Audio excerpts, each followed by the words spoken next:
Hi, I'm Dr. Jennifer Shuford. I'm a specialist in infectious diseases. So again, we're talking about cell wall inhibitors, and we're going to go through the beta-lactam cell wall inhibitors. And under the beta-lactams, we said that there were 4 classes that we were going to discuss, and the first of which was the penicillins. So we finished up the penicillins. Now let's move on to the second class within the beta-lactam cell wall inhibitors, and this is the cephalosporins. Now, the structure of cephalosporins is very similar to penicillin. Cephalosporins are beta-lactam antimicrobials, and so they still contain that beta-lactam ring, but their beta-lactam ring is housed within the 7-amino cephalosporanic acid, and there, on this acid residue, there are several side chains that can be attached. Cephalosporins have the same mode of action as we had just discussed with the penicillins. And so because they share the same basic structure and activity as the penicillins, we see a lot of the same resistance mechanisms being used against the cephalosporins by bacteria. But cephalosporins do tend to be a little more resistant to certain beta-lactamases. Let's discuss antibacterial spectrum for the cephalosporins. So cephalosporins are classified into first, second, third, and fourth generation based on their susceptibility patterns and their resistance to beta-lactamases. And so what we see with the first generation cephalosporins is that they mirror the natural penicillins very well. They have great gram-positive coverage. As we go through the first, second, and third generation cephalosporins, we see that the gram-positive coverage becomes a little weaker, but that the gram-negative coverage becomes a little stronger. When we get to the fourth generation cephalosporin, we'll see enhanced gram-positive and gram-negative activity. So let's begin with the first generation cephalosporins. The first generation cephalosporins include cefadroxil, cefazolin, and cefalexin. Now this isn't an exhaustive list of all the cephalosporins, of first generation cephalosporins, but these are 3 key first generation cephalosporins and ones that you may still use in clinical practice. Now these really act as penicillin G substitutes. They are active against Staph aureus, not against MRSA, but other strains of Staph aureus, Streptococcus pneumoniae, and Streptococcus pyogenes. They are resistant to staphylococcal penicillinase, and they additionally have activity against some gram-negatives, and these can be remembered by the mnemonic PEC. And so P-E-C-K, PEC, Proteus mirabilis, E. coli, and Klebsiella pneumonia. And so these first generation cephalosporins have activity against gram-positives and that limited number of gram-negatives as well, Proteus mirabilis, E. coli, and Klebsiella pneumoniae. Cefazolin is used routinely still. It's used as a single prophylaxis dose prior to surgery. It has a 1.8-hour half-life that supports its use for surgical prophylaxis. And it has activity against penicillinase-producing Staph aureus, and that's what we worry about with post-surgical infections. Additional intraoperative doses might be required if the procedure lasts a long time, say more than 3 hours. And it's also useful for orthopedic surgery because it penetrates bone. It has an ability to penetrate bone. We actually use it for even the treatment of bone infections. It's still useful for that. Sometimes cefazolin is just given as a single dose, sometimes it's given as 2 doses, and sometimes it will be given as 3 doses over a 24-hour period for surgical prophylaxis, but it has found very wide use for surgical prophylaxis. All right, let's talk about second generation cephalosporins. And within second generation cephalosporins, we find the drugs cefaclor, cefprozil, cefuroxime, and cefoxitin. For the second generation cephalosporins, we see the same activity against the PEC gram-negative organisms that we just talked about, Proteus mirabilis, E. coli, and Klebsiella pneumoniae, but we also have additional coverage against Haemophilus influenza, Enterobacter aerogenes, and some Neisseria species. So you can remember this by the mnemonic HENPEC, H-E-N-P-E-C-K.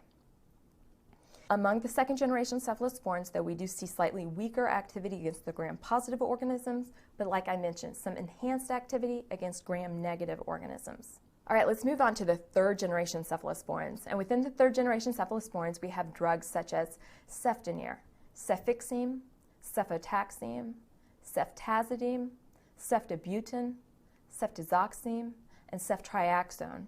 Now, the third generations are definitely inferior to the first generation cephalosporins when you're talking about gram-positive activity. But they do have enhanced activity against gram-negative bacilli, including those that we've already mentioned with the mnemonic HENPEC. as well as some other enteric organisms and Serratia marcescens. Ceftriaxone and cefotaxime have both become agents of choice for the treatment of meningitis. And ceftazidime is notable because ceftazidime has activity against Pseudomonas aeruginosa, so it's often used for this explicit purpose, to give coverage for Pseudomonas aeruginosa, and that's ceftazidime. Now let's discuss the fourth generation cephalosporin, cefepime. Cefepime has a broad antibacterial spectrum.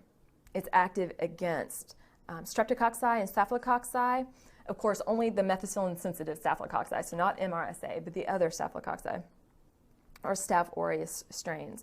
But it's also effective against many aerobic gram-negative organisms such as Enterobacter, E. coli, Klebsiella pneumoniae, Proteus mirabilis, and Pseudomonas aeruginosa.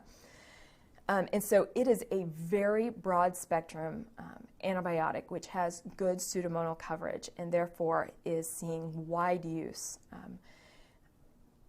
It's important to remember about the cephalosporins, though, that they don't have reliable anaerobic activity. And so we're talking about cefepime here. That's very broad gram-positive and gram-negative coverage, but it lacks anaerobic activity.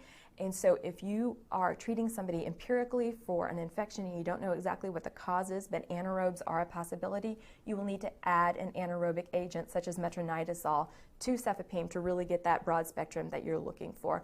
The penicillins, and like we're going to discuss, the carbapenems have more anaerobic activity built into them, and so that you will not have to add anaerobic drugs or anaerobic coverage to those medicines, but you do for cefepime or the cephalosporins. All right, now let's talk about resistance mechanisms for the cephalosporins, and like I said, these are very similar to what we saw with the penicillins. Cephalosporins are resistant to the staphylococcal penicillinase, but they are still susceptible to other beta-lactamases, including the extended spectrum beta-lactamases. And it's another really important point to remember about cephalosporins is that they are ineffective against certain bacteria. So even though, like we talked about the fourth generation cephalosporin, cefepime, having very broad activity, it is not active against certain ones of note. One is MRSA. And this is true of the beta-lactam cell wall inhibitors that we'll be talking about today. They aren't effective against MRSA.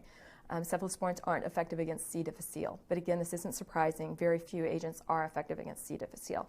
However, Listeria monocytogenes that we discussed before, cephalosporins don't have activity against Listeria, and they don't have activity against Enterococci. So don't get tricked into thinking that you're covering these bacteria when you add a broad spectrum cephalosporin, because these will be notably absent from your coverage, Listeria and Enterococci. Now, pharmacokinetics of cephalosporins. Let's talk about administration of the cephalosporins. Many of the cephalosporins have poor oral absorption, and they require parenteral administration. So the following cephalosporins that I'll be mentioning here can be administered orally. They include cefadroxil, cephalexin. Those are your first generation cephalosporins. The second generation, cefaclor and cefuroxime. For third generation cephalosporins, ceftonir, cefixime, and ceftibuten. And for fourth generation, there are none that can be given orally. It's only parenteral administration. Distribution of the cephalosporins. All cephalosporins, like the penicillins, distribute very well to body tissues and fluids. Only third-generation cephalosporins can achieve adequate therapeutic levels in the CSF, and so they are used for that indication. But all cephalosporins can cross the placenta. And what about the final fate of these cephalosporins in our body? Generally, humans don't metabolize beta-lactam. So we mentioned this with the penicillins, and we're seeing it here with the cephalosporins. Like penicillins, they're excreted, and specifically, they use renal excretion in most circumstances. And so you have to remember to adjust the doses when you have in the presence of renal insufficiency or renal failure. Ceftriaxone is an exception here. Ceftriaxone is eliminated through the biliary route, and so we talked about it with the penicillins and nafcillin. Nafcillin was also excreted through the biliary route, and now we're seeing it with ceftriaxone. And so like nafcillin, ceftriaxone can lead to biliary sludging and gallstones too. So if a patient is on one of these agents and they start to complain of biliary symptoms, then you'll know that these antibiotics may be at the source for these problems. What are some adverse effects that patients might experience who are on cephalosporins? Well, there's allergic manifestations. Patients with an anaphylactic response to penicillin should not receive cephalosporins because there can be cross-immunogenicity there. Cephalosporins should be avoided in patients who have had an anaphylactic response to penicillin and used with caution in individuals who otherwise have experienced adverse effects of penicillins. About 5 to 15% of patients do show a cross-sensitivity between these classes of antibiotics. But the good news is that only 1 to 2% of patients who have not had a history of an allergy to penicillin will have an allergic reaction to a cephalosporin. So really, if patients have tolerated penicillin in the past, there's a very good chance that they will tolerate cephalosporins very well. One additional adverse effect that I should mention for cephalosporins is that cephalosporins that have an MTT side chain on them, cefotetan is one, cefamandel is another. These can cause a disulfiram-like reaction if patients take these antibiotics with alcohol. So it's important to warn them of that if you do prescribe these medicines. Now let's pause for a moment and review the material that was just covered. Before we do that, if you haven't already done so, this might be a good time to read your pharmacology text that corresponds to the material that was just discussed. Then together we'll go through the quick review in the study guide.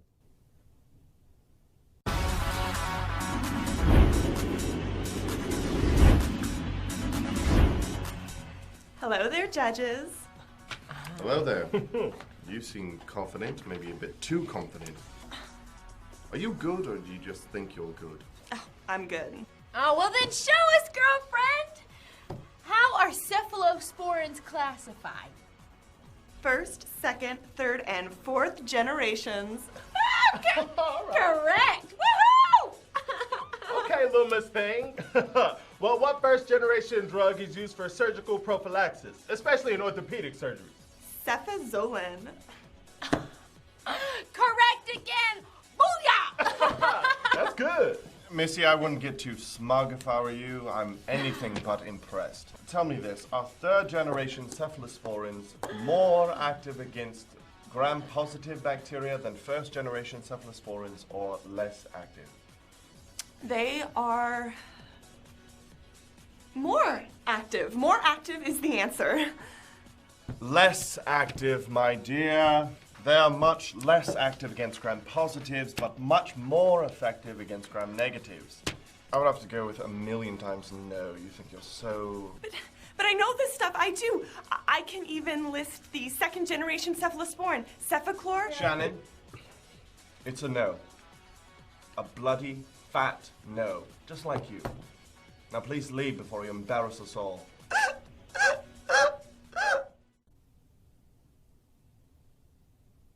Hi, I'm Dr. Chris Lewis. It's time for your quick review number 1. Let's get started. Which 2 antibiotics are commonly used for narrow-spectrum anaerobic coverage? Well, why are we asking this question? Well, a lot of the antibiotics we've talked about today, especially the cephalosporins, have great coverage on gram-negatives and gram-positives, but they don't always cover your anaerobics. So sometimes you have to add on an antibiotic to help cover anaerobics while you're using things like cephalosporin. So 2 medications that we often use as add-on therapy are metronidazole and clindamycin. So remember those 2. If a patient is allergic to penicillin, what is the likelihood that he or she will be allergic to cephalosporins? Well, you'll get some varying answers on this one. We have quoted somewhere between 5 and 15% for this. So the question is, if someone has had maybe a rash due to amoxicillin or an aminopenicillin or other penicillins, do you absolutely have to not use cephalosporins? Well, I think most data points to, yeah, you could probably give a try on cephalosporins with those situations.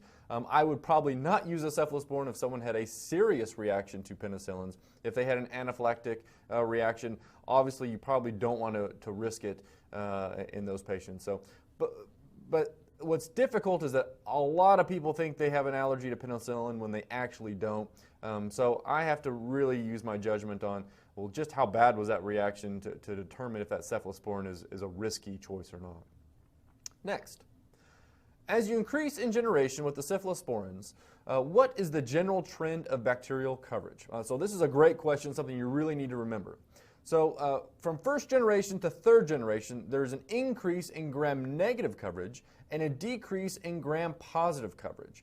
So remember, our first generation cephalosporins are a lot like our penicillins. They're going to have great gram-positive, but very little gram-negative. And as you increase, you're going to increase that gram-negative coverage. And then when you get to fourth generation, the cefepime is sort of a big gun antibiotic. It has great broad spectrum coverage. So remember that fourth bucks the curve a little bit. It sort of retains its gram-positive and continues that good gram-negative coverage. Next. A 22-year-old male presents with a fever and a very rigid neck. His CSF, or cerebral spinal fluid, shows elevated WBCs, or white blood cells, elevated protein, and decreased glucose level. What empiric antibiotic should be started? So, we haven't talked about CSF or meningitis or anything in this lecture, but this is a pretty typical case of meningitis. They have elevated white blood cells, elevated protein, and decreased glucose levels. And this person is really sick and has the potential for significant morbidity and mortality.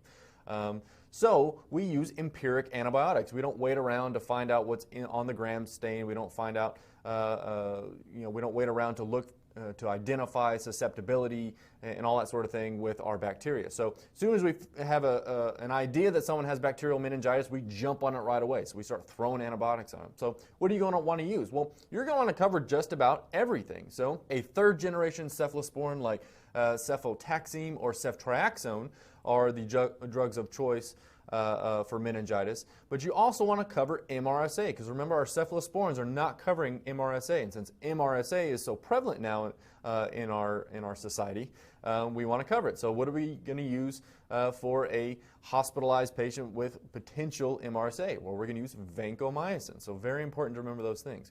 One other thing that we don't have on here is whether or not we use corticosteroids to help decrease morbidity and mortality. There's lots of studies that show that by using a steroid in conjunction with our empiric antibiotics, you get a better outcome. But that's for another lecture. A 3-year-old male patient presents with persisting otitis media, or a middle ear infection. The patient has been taking amoxicillin for the past 7 days with no improvement in symptoms. What is the next step in treatment? So this patient has had a treatment failure on amoxicillin. Otitis media has been found. It's persisting. We're still having pain and fever. What do? Well, we need to change our antibiotics. So we can switch to either cefdinir, which is a third-generation cephalosporin, which we talked about during this lecture, or probably more commonly, patients will be put on amoxicillin with clavulanic acid. So that combo medication is used pretty often for failures on regular amoxicillin. That clavulanic acid is that beta-lactamase inhibitor, helps increase the spectrum and decrease the resistance for that antibiotic. Next, which antibiotics are used for inpatient, non-ICU, community-acquired pneumonia? So these are patients who are sick enough to be in the hospital, but not sick enough to be in the ICU.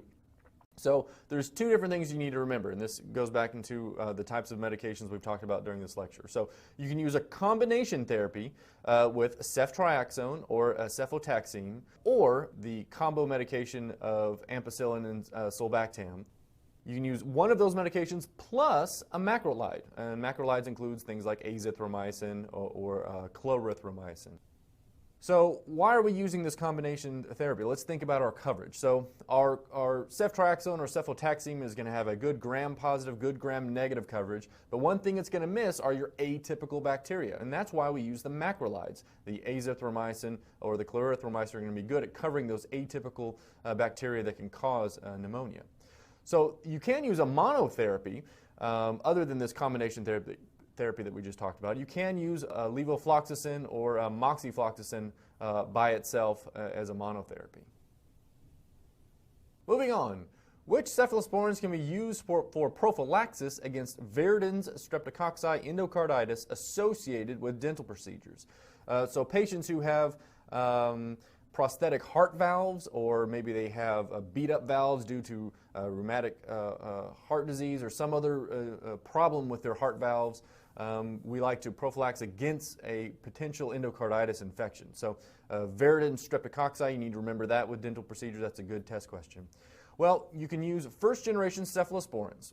So cephalexin is often used. Another class of medications you can use the aminopenicillins for prophylaxis like amoxicillin. Which cephalosporin has the longest half-life? Well, this is going to be ceftriaxone. So you can use ceftriaxone as a once-a-day therapy. It's really nice. So if someone is in the hospital for, say, pneumonia, you can give that IV just once a day. What is one complication seen when cephalosporins are combined with aminoglycosides? So this is an important test question as well. So when you combine cephalosporins with aminoglycosides, aminoglycosides in and of themselves can cause some nephrotoxicity, but when you combine it with a cephalosporin, that nephrotoxicity has the potential of being even worse. So make sure you're checking your creatinine when you're combining those two medications. And that's going to conclude our quick review number 1. Let's get back to your main lecturer. All right, let's move on to some other beta-lactam antibiotics. So we're talking about cell wall inhibitors. There's the beta-lactam cell wall inhibitors and the non-beta-lactam cell wall inhibitors. And under the beta-lactam cell wall inhibitors, we talked about penicillins, we talked about the cephalosporins, and now let's move on to the final 2 classes within this group, and those are the carbapenems and the monobactams. We're going to begin our discussion now with carbapenems. So the drugs within the carbapenems include imipenem, meropenem, ertapenem, and the newer carbapenem, doripenem. These are synthetic beta-lactams. They have a bicyclic beta-lactam. Their structure is very similar to penicillin, except for the position of a sulfur atom, which is outside of the thiazolidine ring. Imipenem is compounded with cystatin, but this is not to protect it against a bacterial resistance. And so the other antibiotics that we've seen that have been compounded with a second drug, it's usually a beta-lactamase inhibitor that they are co-formulated with. In this case, though, imipenem is compounded with cystatin to protect it against renal metabolism by the host. So what is the antibacterial spectrum of these carbapenems? Imipenem, cystatin, meropenem, and doripenem are the broadest spectrum beta-lactams currently available. They have an amazing spectrum. It includes gram-positive cocci, of course with the exception of MRSA, but other gram-positive cocci, Listeria, Neisseria species, many gram-negative rods, including Pseudomonas, and numerous anaerobes. And the carbapenems resist hydrolysis by most beta-lactamases. So they provide reliable, broad coverage. And so they can be very useful for empiric treatment of people who are critically ill or may have an infection that has multiple organisms or will be hard to identify. So you can start them out on very broad, potent antimicrobial coverage, and carbapenems really suit this need very well.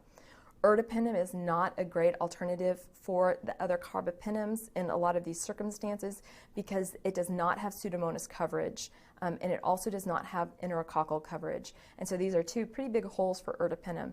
The great thing about ertapenem is that it can be given once daily. The other carbapenems are administered every 6 to 8 hours, and so that is a huge benefit of ertapenem. What are the pharmacokinetics of these carbapenems? All of these need to be administered parenterally, IV administration specifically. Ertapenem can be given IV or IM, intramuscularly, but the other ones are administered only intravenously. They do penetrate well into body tissues and fluids, including the CSF if the meninges are inflamed. These drugs do undergo renal excretion like the other beta-lactam cell wall inhibitors that we've been discussing, and so you must adjust the dose for renal insufficiency. And this is very important, again, to limit the toxicities of the carbapenems. Imipenem is metabolized in the proximal renal tubule, and the inactive metabolite is potentially nephrotoxic. And so by compounding imipenem with cystatin, it prevents this metabolism that occurs in the renal tubule, and it can also then prevent the formation of that toxic metabolite. And so this allows the drug to actually be effective in a person. It also allows it to be effective for the treatment of urinary tract infections. And meropenem does not undergo metabolism, it just undergoes renal excretion. So what are the adverse effects of the carbapenems? Imipenem cystatin can cause nausea, vomiting, and diarrhea. Eosinophilia and neutropenia are actually less common with the carbapenems than they are with some other beta-lactams.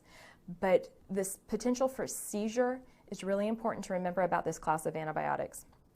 High levels of imipenem can provoke seizures, and meropenem is the same. It seems like it's slightly less likely to do so.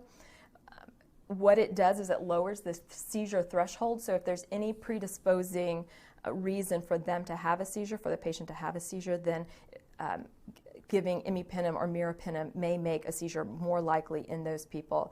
This does usually occur in very high plasma concentrations of the carbapenems, and so again, it just makes it more important that you follow the renal function in these patients and make sure that you always adjust the dose for their renal function, which, like I've already said, can change over the course of your antibiotic treatment. And so it's important not only to establish it at first so that you're giving them the right dose initially, but also to follow it over the course of treatment so you can make sure to adjust the dose for that patient as they go through whatever illness they're being treated for. And now let's talk about the monobactams. The drug that we'll be talking about in this class is aztreonam. Aztreonam has a unique structure. It does have a beta-lactam ring, but it's not fused to another ring. And this difference in structure limits the cross-immunogenicity that we see with penicillin and with other beta-lactams. The spectrum of aztreonam includes the Enterobacteriaceae, and it's also active against aerobic gram-negative rods, including Pseudomonas aeruginosa. So again, this is important to remember about aztreonam and makes it clinically very useful. It's got activity against Pseudomonas aeruginosa. It does lack activity against gram-positive organisms and anaerobes. I've heard it called aminoglycoside pretender, and that's why. It's because it has this gram-negative coverage, it's got pseudomonal coverage, but it doesn't have a lot of gram-positive or anaerobic coverage, and so it's pretty specific for gram-negatives. Pharmacokinetics of aztreonam, it can be administered either IV or IM intramuscularly. It does have renal excretion, and so it too can accumulate in patients with renal insufficiency, and so you need to follow renal function in these patients and adjust the dose accordingly. What are the adverse effects of aztreonam? Aztreonam is relatively non-toxic, but it may cause phlebitis, skin rash, or abnormal liver function tests. There are few allergic reactions that occur to aztreonam. It is safe for patients who are allergic to penicillins or other beta-lactam drugs, and again, this makes aztreonam very useful for patients who are penicillin allergic, but you may need additional Pseudomonas coverage, and in this case, aztreonam is an ideal agent. It's also good for patients who have poor renal function or are having renal failure, and you don't want to use an aminoglycoside, which can add nephrotoxicity, and so aztreonam might be a safe alternative for those patients as well. Let's move on to the beta-lactamase inhibitors. So this is another class, and we're not talking, they don't have antimicrobial activity per se, but they are used with these beta-lactam antibiotics that we've just discussed. Which drugs are we talking about here with beta-lactamase inhibitors? Well, one of them is clavulanic acid. Clavulanic acid is added to amoxicillin and ticarcillin. Sulbactam can be added to beta-lactams as well and is used with ampicillin. And then there's tazobactam, which is used with piperacillin. These beta-lactamase inhibitors bind to and inactivate the beta-lactamases. Like I mentioned, they don't have a significant amount of antibacterial activity on their own. What they're meant to do is inactivate these beta-lactamases and allow the beta-lactam drugs to have an activity or to exercise their activity on the bacteria. Okay, now we're going to move on to the non-beta-lactam cell wall inhibitors. The first that we'll talk about in this group is vancomycin. Vancomycin is a glycopeptide antibiotic. It began clinical use in 1958, so it's not a new antibiotic, but it has recently taken on greater significance as we see a higher prevalence of MRSA. It's also useful not just against MRSA, but other antibiotic-resistant enterococci as well, and so that might be the other place that you've seen vancomycin used. Mechanism of action for vancomycin.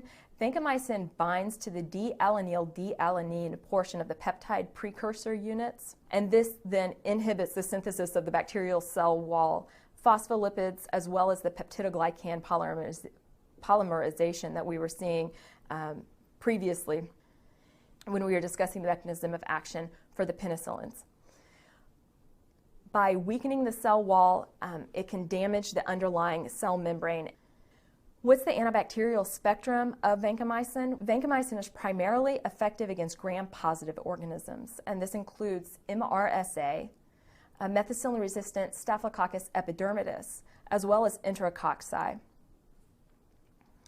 Usually the use is limited to empiric therapy, so if you don't know exactly what's causing an infection, but you're afraid that it could be MRSA or an enterococcus, then vancomycin is often used in that circumstance. Or if you know that you're treating resistant strains of bacteria, that's another situation in which vancomycin is used.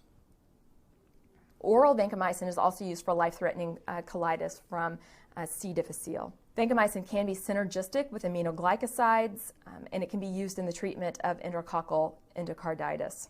Let's talk about resistance against vancomycin. Vancomycin-resistant bacteria such as VRE, or even the increasing resistance that we're seeing in Staphylococcus aureus and in C. difficile, these are really an emerging problem and one that is a subject of great concern for physicians. Resistance can be caused by a plasma-mediated change in the permeability to the drug or by decreased binding of vancomycin to receptor molecules. And so vancomycin usually binds to that D-ALA portion of the peptide precursor units. In some cases, those precursor units can change to a D-ALA-D-LAC instead of a D-ALA-D-ALA. And by doing this, they've changed the binding site for vancomycin, and so there's a much lower affinity for vancomycin there, and vancomycin is no longer effective. And that's the mechanism of resistance that we see with VRE, or vancomycin-resistant enterococci. Pharmacokinetics of vancomycin. Let's talk about these for a few minutes. Vancomycin is usually given by slow IV infusion over 60 to 90 minutes. It's not orally absorbed. And so can you think of a reason why this could be a good thing? We just mentioned it a second ago, that because it's not absorbed, we can actually use it to treat pseudomembranous colitis caused by C. difficile. And so we can exploit this characteristic for the treatment of C. diff. Inflammation does allow penetration into the meninges, and it's often necessary to combine with other antibiotics, such as ceftriaxone, for synergistic effects when treating meningitis. The metabolism of vancomycin is minimal, but it does undergo renal excretion, and so you must adjust the dose in renal failure and monitor drug levels. Normally, the half-life for vancomycin is somewhere between 6 and 10 hours, but in end-stage renal disease, we see a half-life of about 200 hours or more. And so you can see how the renal function can really affect the half-life of this drug and make it imperative that you adjust the initial dose for the renal function, but also follow renal function in these patients and drug levels to make sure that you're dosing them correctly to not make them toxic and yet to treat the infection well. What are some of the adverse effects? Fevers and chills can occur with vancomycin administration. You can also have nephrotoxicity and ototoxicity. Now, these are not very common, but they're much more likely when vancomycin is given with other agents that are ototoxic or nephrotoxic. And one in particular, the aminoglycosides, can do both of these things. And so administering vancomycin with aminoglycosides can cause increased nephrotoxicity and ototoxicity. Infusion reactions. It is very common to have phlebitis at the infusion site for vancomycin, and this can be helped by using a smaller bore needle for the infusion. Vancomycin also classically causes something called red man syndrome, which is a flushing that's mediated by histamine release. Now, this is a very common test question, so it's really important that you remember it. It's also something that commonly happens clinically and you'll probably have to deal with. This flushing is caused by histamine release, and it can result in shock, and so it's important to take it seriously. You can treat these reactions by either slowing the infusion rate. So some people really need an infusion rate of administer this dose over 2 hours, and that's okay. You can do that, and that can really help limit these reactions. You can also increase the dilution volume in a patient who can tolerate that sort of volume. You can pre-treat with antihistamines an hour before administration, or if they're actually having the effect, this adverse event, you can treat them with antihistamines and steroids at the time to try to help this reaction as well. Okay, so that's vancomycin. Now let's move on to the next non-beta-lactam cell wall inhibitor, and that would be daptomycin. This is a cyclic lipopeptide. The importance of daptomycin clinically is that it can be used to treat infections that are caused by resistant gram-positive organisms, including MRSA and VRE, or vancomycin-resistant enterococci. The mechanism of action for daptomycin is that it binds to the bacterial cytoplasmic membrane and induces this rapid depolarization of the membrane, which can disrupt membrane function. It inhibits intracellular synthesis of DNA, RNA, and protein. And so daptomycin is generally bactericidal, but it is concentration dependent. What's the antibacterial spectrum for daptomycin? It is limited to gram-positive organisms. And so though it's very useful for gram-positive organisms, especially the resistant ones, it can't be used as a broad spectrum agent because it's not. It's a gram-positive agent. Its coverage includes MRSA, penicillin-resistant Streptococcus pneumoniae, Streptococcus pyogenes, Corynebacterium jacaium, which there's a lot of problems with treating successfully, and enterococcal species, including VRE. It's indicated for the treatment of complicated skin infections and bacteremia that's caused by Staphylococcus aureus. It's also indicated for the treatment of right-sided infective endocarditis. But it's important to remember that its efficacy in left-sided endocarditis hasn't been proven, and so it is indicated for right-sided infective endocarditis. And it is not useful for the treatment of pneumonia because it is inactivated by pulmonary surfactants, and so it should not be used for that indication. It's tempting because sometimes a resistant organism will cause a pneumonia, and so you have to remember that it will be inactivated by those pulmonary surfactants. The pharmacokinetics of daptomycin: it is given intravenously. It's mostly protein bound. There's no hepatic metabolism, and it is renally excreted. So again, you must adjust doses for renal insufficiency. Adverse effects of daptomycin include constipation and nausea, headache, insomnia. You may see increased LFTs, or hepatic transaminases. You can also see elevations in creatine kinase, and this is important for tests. It's also important for the clinical application. Daptomycin can cause muscle toxicity, it can cause rhabdomyolysis, and so it's important not only to ask the patient if they're feeling any muscle symptoms, but also to check CK through treatment. It's usually checked at least weekly, and also to stop other agents that might cause muscle toxicity, such as statins. And you can temporarily discontinue those while they're on daptomycin and really help limit the muscle toxicity that patient will incur. And let's go on to our final non-beta-lactam cell wall inhibitor, and that's bacitracin. It is a mixture of polypeptides that also inhibits bacterial cell wall synthesis. It's active against a wide variety of gram-positive organisms. It's usually only used topically because of the risk of nephrotoxicity with bacitracin if it's given systemically. However, there is an intramuscular formulation that's usually used with infants who have pneumonia or empyema caused by staphylococci, but usually it is only used topically. Now let's pause for a moment and review the material that was just covered. Before we do that, if you haven't already done so, this might be a good time to read your pharmacology text that corresponds to the material that was just discussed. Then together, we'll go through the quick review in the study guide. Nurses ask for his autograph. He once won a staring contest against a man with no eyelids. He can clear arteries with a single look. He once diagnosed appendicitis and performed an appendectomy from his bedroom. Over the phone. He is the most exceptional doctor in the world. I don't often give vancomycin, but when I do, I give it slowly. And I might pre-medicate the patient with antihistamines. Beware of red man syndrome, my friends.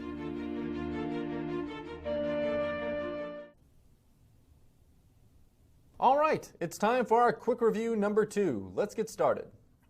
What antibiotic is referred to as the aminoglycoside pretender? Well, this is aztreonam, and it has a very similar bacterial coverage spectra as the aminoglycoside. So what is that? Well, mostly gram-negative rods, but it also includes Pseudomonas. So that's why it's a valuable medication. So why would we want to use aztreonam? So you're going to use this for penicillin allergic patients or those with renal insufficiency who cannot tolerate the aminoglycoside. So it's a good kind of backup medication. It's not used all the time, but when you get in that situation where you can't take your penicillins, you're really not doing well with your aminoglycosides, then you can get that gram-negative coverage that also covers Pseudomonas. A patient receiving IV vancomycin develops a rash. What should be done next?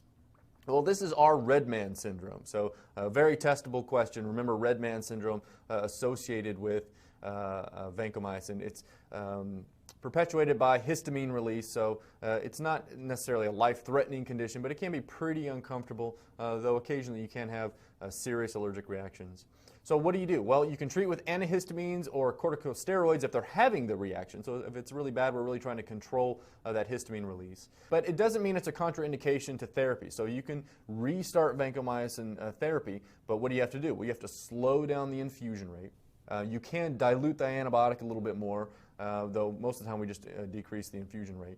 And then to help prevent this from happening, you can pre-treat with antihistamines to help prevent that from happening in the first place. Next, which antibiotic requires cytostatin in order to prevent the formation of toxic metabolites? Now, so remember imipenem. You probably should never ever say imipenem without saying cytostatin. So that should just be one word almost for you. Imipenem, cytostatin. Which carbapenem has decreased risk of seizures? So you got to be worried about the carbapenems. If you get to really high dosages, then you do have to worry about increasing that seizure threshold or decreasing that seizure threshold. And the one that does a little bit better is meropenem. The carbapenems are broad-spectrum antibiotics that are often used for empiric treatment of life-threatening infections. What important bacteria does it not cover, and what other antibiotic is often added to a carbapenem in these situations? So the carbapenems are great medications. They're very broad spectrum. They kill a lot of different things, and if you have a patient who comes in who's very, very ill, but you're not sure what's going on, maybe it's a gut infection, maybe it's an appendicitis, maybe it's some sort of sepsis scenario, but you're not sure where the nidus of infection is coming from, a carbapenem is a great idea because it covers so many things. But one thing it doesn't cover is MRSA.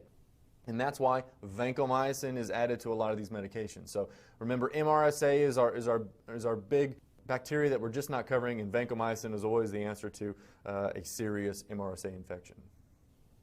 What antibiotic can be used in a single dose to treat gonorrhea? So unfortunately, you will run into this quite often.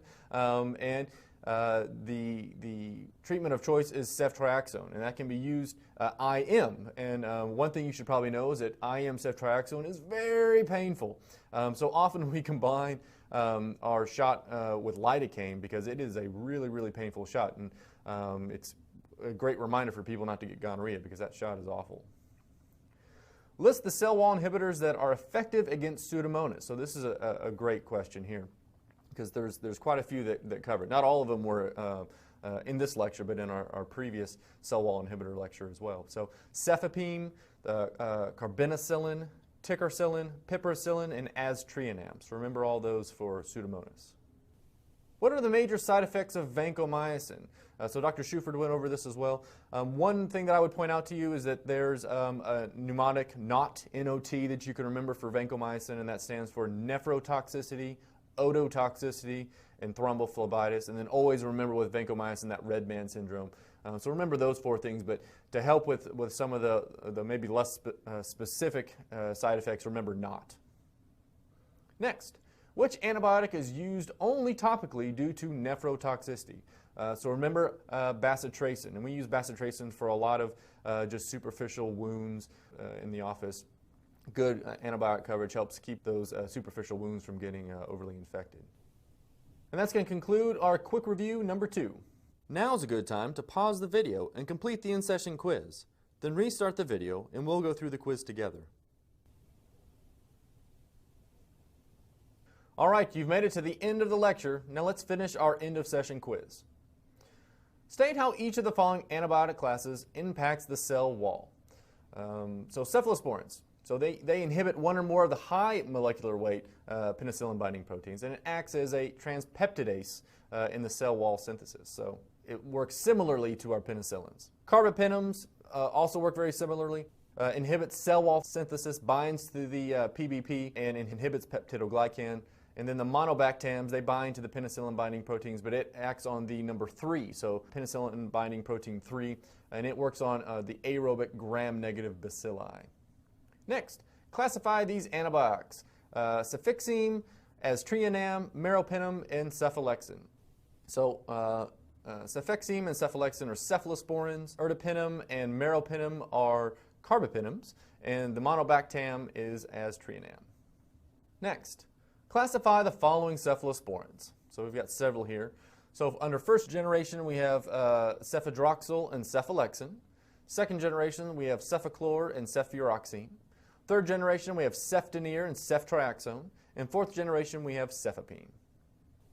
Name the specific bacteria that cephalosporins cannot kill. So this is really important. Our cephalosporins, especially when you get to your third and fourth generation, are pretty broad spectrum, but they do have some holes. So what are they?